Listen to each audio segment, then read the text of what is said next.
The Hills Have Eyes, a film about a deformed and incest family that live deep in the mountains, feeding on unsuspecting humans who wander into their territory. The film was very successful, with the first one garnering over $70 million at the box office. In fact, it was so successful that multiple sequels and spin-offs were made, proving this terrifying tale tapped into something in our psyche. Maybe it's the fear of being hunted by our own species. Or maybe the premise was so unbelievable that we could just enjoy this disturbing film without any worries. However, what if I was to tell you the film had real-world inspirations for their monsters? And what if I was to tell you that the real story is much, much more disturbing and terrifying than the movie ever was? I want to take you back in time and tell you about the cannibalistic family that inspired the film.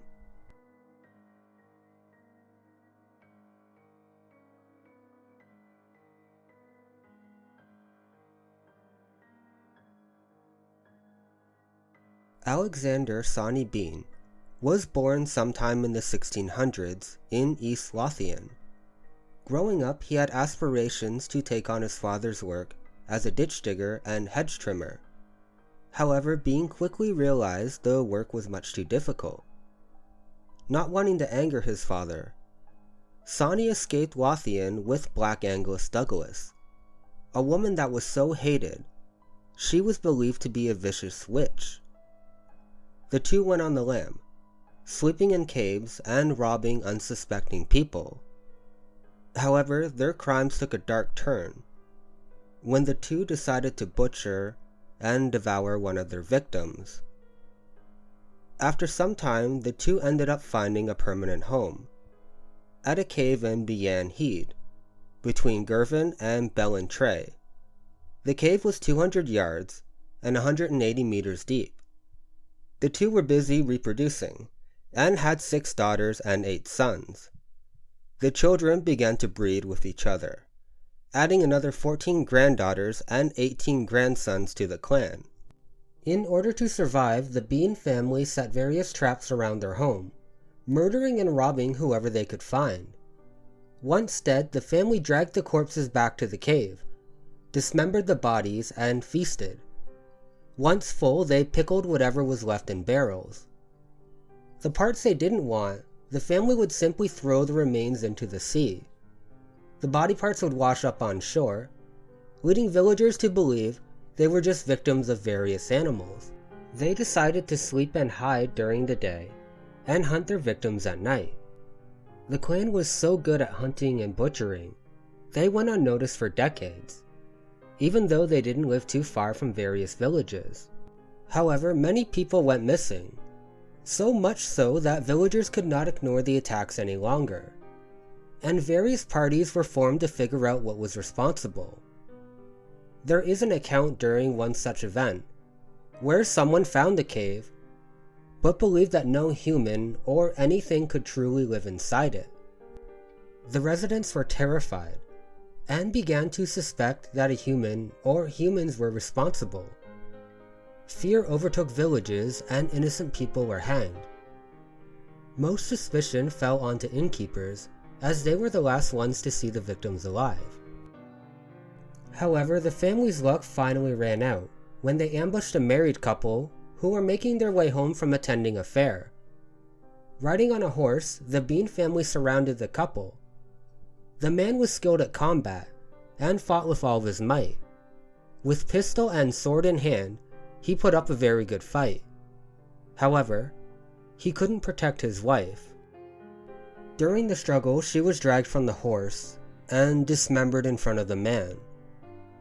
But before he was met with the same fate, other people returning from the fair saw what was happening and came to help. The clan fled back to their cave. The fairgoers took the survivor to the local magistrate, whom they informed of what happened. With the existence of a deformed cannibalistic family finally revealed, people began to talk, and word spread all the way to the king. Now, reports are not exact on what year these events took place, but it is believed King James VI of Scotland was ruling at the time. He knew the Bean family needed to be stopped, so he ordered a group of 400 hunters and several bloodhounds to track them down. Thanks to the bloodhounds, their cave was quickly found.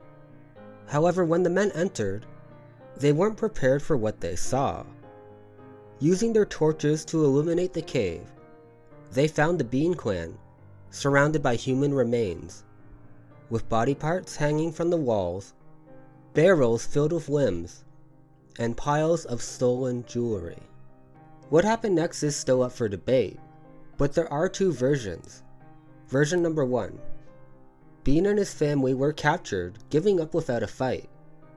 They were taken in chains to the Tolbooth jail in Edinburgh, then transferred to Leith or Glasgow, where they were promptly executed, without trial, as people saw them as subhuman, and unfit for one due to their disfigurement and ghastly crimes committed.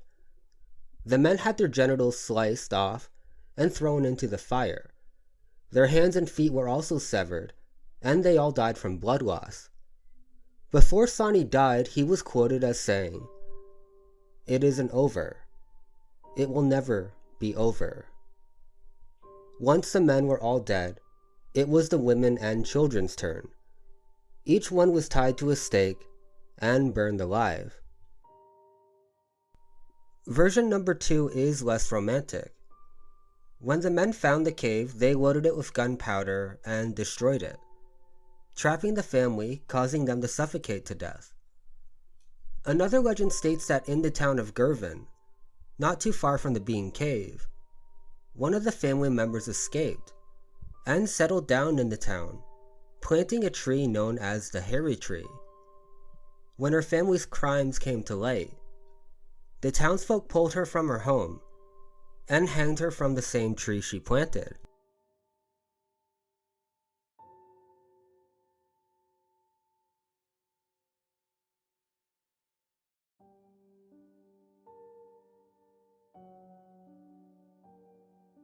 The Hills Have Eyes may be the most deliberate inspiration of the clan, but there are others, including the Wrong Turn franchise, Attack on Titan series, the Texas Chainsaw Massacre, Red Dead Redemption 2, and many more. The story of the family has both terrified and piqued our curiosity. However, there is one question that still needs to be answered.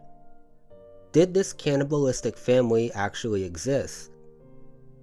Or was the whole story anti-Scottish propaganda?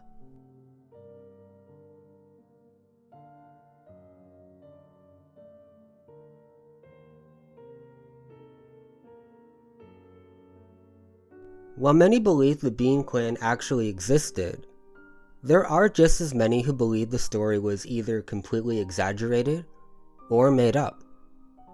Dorothy L. Sayers, an English crime writer and poet who wrote in her 1928 great short stories of detection, mystery, and horror about the infamous family. The book was extremely popular in Britain and was reprinted several times. However, a 2005 article by Sean Thomas, a British journalist and author, noticed that historical documents during that time mentioned nothing of the disappearances. There are also inconsistencies of when the crime supposedly took place.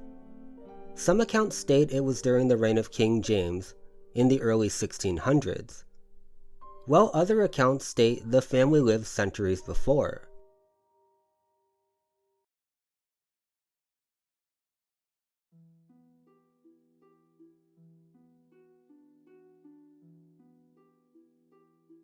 The legend of Sawney Bean actually resembles that of Christy Cleek, a cannibal who lived during the time of the Great Famine, in the mid-14th century. I'll be doing a video on the legend, so I won't dive too much into it here, but just know that there are similarities between Cleek and Bean's story.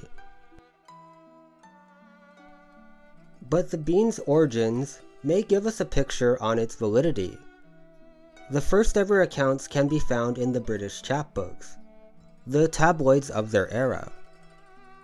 The story may have been made up to denigrate the Scottish people as savage and primitive. However, there's no proof to verify this claim either.